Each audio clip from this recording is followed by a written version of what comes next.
तर मंत्रिमंडळ विस्तारावरून सुधीर मुनगंटीवारांनी नाराजी व्यक्त केली आहे। तर विस्ताराबाबत मुनगंटीवारांसोबत चर्चा झाल्यावर देवेंद्र फडणवीस यांनी आपली प्रदीर्घ चर्चा झाली असं देखील स्पष्ट केलं। माझी सुधीर भाऊंची नीट चर्चा झालेली आहे। सुधीर भाऊ आमचे ज्येष्ठ नेते आहेत आणि जसं मी सांगितलं की पक्षाने काही लोकांना मंत्रिमंडळात न घेण्याच्या पाठीमागे त्यांना काही विशिष्ट जबाबदारी देण्याचा मानस तयार केलेला आहे। शेवटी पक्ष आणि सरकार या दोन्ही गोष्टी आपल्याला चालवायच्या असतात। त्यामुळे काही वेळी सरकारमध्ये काम करणारे पक्षात काम करतात, काही पक्षात काम करणारे सरकारमध्ये काम करतात। सुधीरभाऊ अतिशय अनुभवी नेते आहेत, महाराष्ट्राचे आमचे अध्यक्ष राहिलेले आहेत। त्यामुळे आमच्या केंद्रीय पक्षाने त्यांच्याबद्दल काही विचार करूनच त्यांना मंत्रिमंडळात घेतलेलं नाही।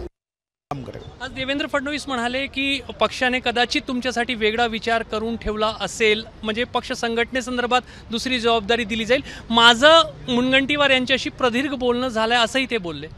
नाही, प्रदीर्घ आज तर काही बोलणं झालं नाही। काल सकाळी फक्त ते मग सकाळी म्हणाले होते एवढंच, पण प्रदीर्घ बोलणं वगैरे काही झालं नाही।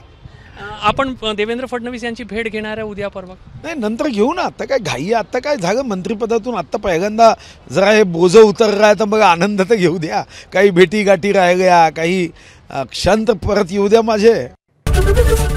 एबीपी माझा, उघडा डोळे बघा नीट।